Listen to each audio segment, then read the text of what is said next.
Una pelota resbala por un tejado que forma 30 grados con la horizontal. Cuando la pelota llega aquí, tiene un módulo de la velocidad de 10 metros por segundo. La altura desde el borde del tejado hasta el suelo es de 60 metros.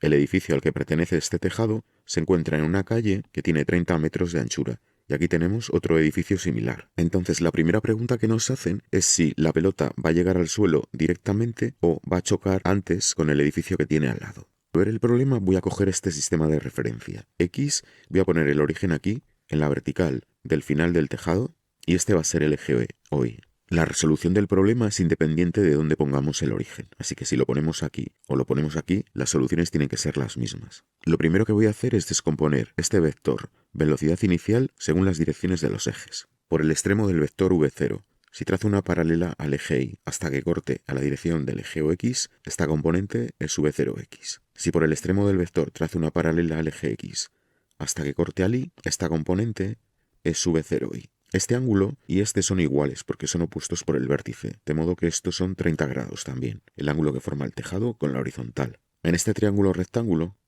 el seno de este ángulo alfa es igual al cateto opuesto, que es v0y, dividido por la hipotenusa, que es el módulo de v0. Despejo v0y, v0 por el seno de alfa, 30 grados en nuestro problema. El coseno de alfa es igual al cateto contiguo v0x, dividido por la hipotenusa, el módulo de v0. v0x, v0 por el coseno de alfa. En nuestro problema, v0 por el coseno de 30 grados.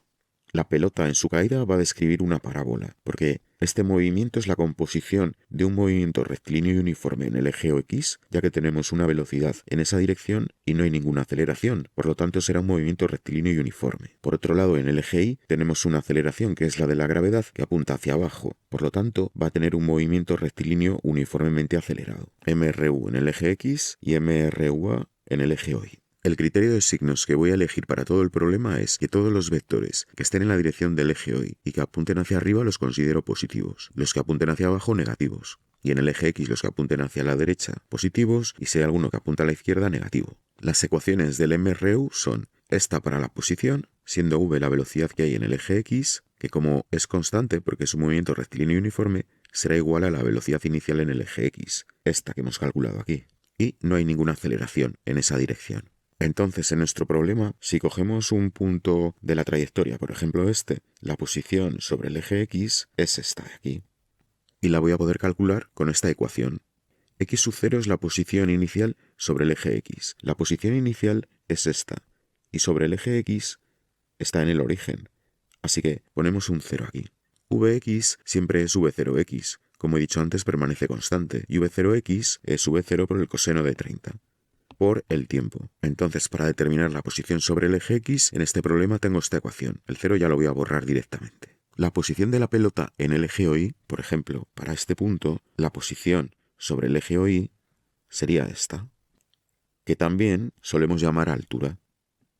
En un movimiento rectilíneo uniformemente acelerado, la posición, en este caso está sobre el eje Y, viene dada por esta ecuación. En nuestro problema, la pelota inicialmente se encuentra aquí, luego sí tiene una posición inicial sobre el origen, en este eje, en el OY, y 0 será en este caso 60 metros, más la velocidad inicial en el eje OY, que es esta que hemos calculado aquí.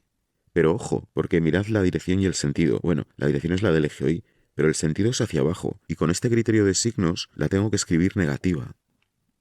Y ahora este término, un medio de la aceleración por t cuadrado. La aceleración que tiene es la de la gravedad, que apunta hacia abajo, luego la tengo que poner negativa, escribiré menos g, entonces me queda aquí un menos, más, por menos me va a quedar menos. Y esta es la ecuación que determina la posición sobre el eje y, la altura, o la coordenada y, de la pelota para todo el problema.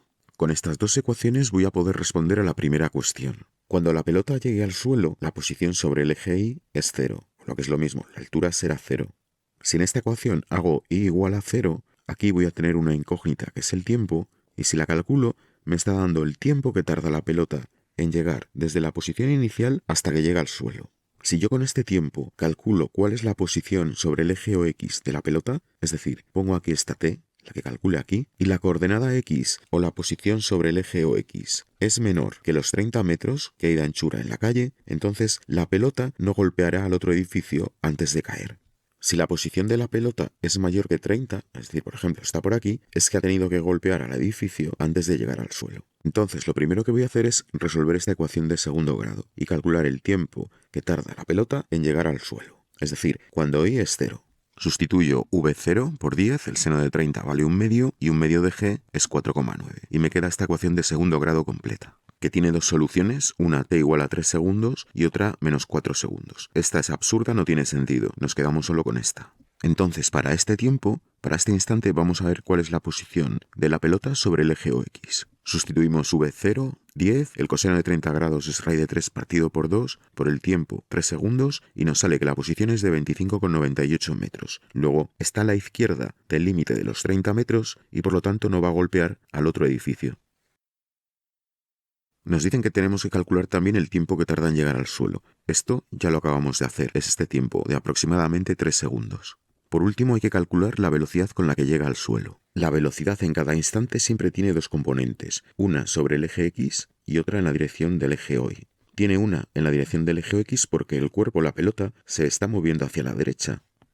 Esta velocidad es constante, como hemos visto antes, es un MRU, así que siempre tiene el mismo módulo. Y tiene también una velocidad en el eje Y, porque se está moviendo hacia abajo, está cayendo. Sin embargo, esta componente cada vez aumenta en módulo, porque hay una aceleración que hace que se incremente la velocidad en esa dirección. La suma vectorial de estas dos componentes, que geométricamente se hace trazando el paralelogramo correspondiente y dibujando la diagonal principal, esta sería la V, en este punto, es la suma vectorial, digo, de estas dos componentes. Y esto se cumple para todos los puntos de la trayectoria. Este vector, si dibujásemos la trayectoria, que es un trozo de parábola, el vector V resultante sería tangente a esa parábola en cada punto. En el instante que llega la pelota al suelo, tiene, como acabo de decir, la velocidad dos componentes, v0x, que es la misma a lo largo de todo el problema, la componente x es v0x, que calculamos aquí al principio, v0 por el coseno de 30, v0 es 10, el coseno de 30 raíz de 3 partido por 2, aproximadamente 8,66 metros por segundo.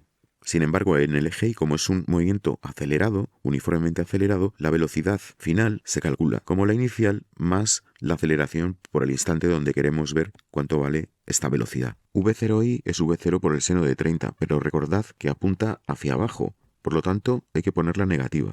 Más la aceleración, que es g, y como apunta hacia abajo también, pues menos g por t. Sustituyendo los valores de nuestro problema, v0 es 10, el seno de 30, g 9,8 y t es el instante donde queremos calcular vi, que es cuando llega al suelo para t igual a 3 segundos. Y salen menos 34,4 metros por segundo. Este menos nos está indicando que apunta hacia abajo, lo cual es congruente y lógico. En forma vectorial se podría escribir de este modo, siendo i y j los vectores unitarios que nos indican la dirección y el sentido positivo del eje x y del eje y respectivamente. Es exactamente lo mismo que si lo escribimos así. Vamos a calcular el módulo de la velocidad. Aplicamos el teorema de Pitágoras, donde v, el módulo de v, es la hipotenusa de este triángulo rectángulo. En definitiva, la raíz cuadrada de la componente x al cuadrado más el cuadrado de la componente y. Sustituyendo y operando, 35,47 metros por segundo. Por último, vamos a calcular el ángulo que forma el vector v con la horizontal. Para ello nos fijamos en este triángulo rectángulo.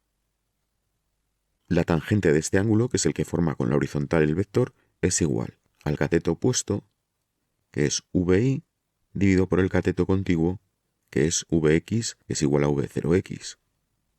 Sustituimos los valores que acabamos de calcular para v y con el arco tangente, con la calculadora, podemos calcular el ángulo beta, que sale de menos 75,87 grados. Que un ángulo sea negativo quiere decir que empezamos a contar los grados en vez de en el sentido antihorario, lo hacemos en el sentido horario.